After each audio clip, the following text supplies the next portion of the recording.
My name is Monty. I'm from Botswana, and I had a hip condition which was causing me extreme amounts of pain since 2012.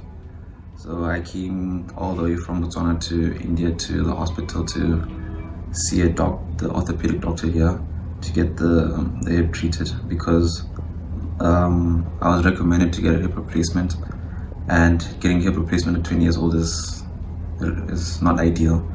So we came here to the hospital and he treated me, and we got an alternative procedure other than a hip replacement, which is going well.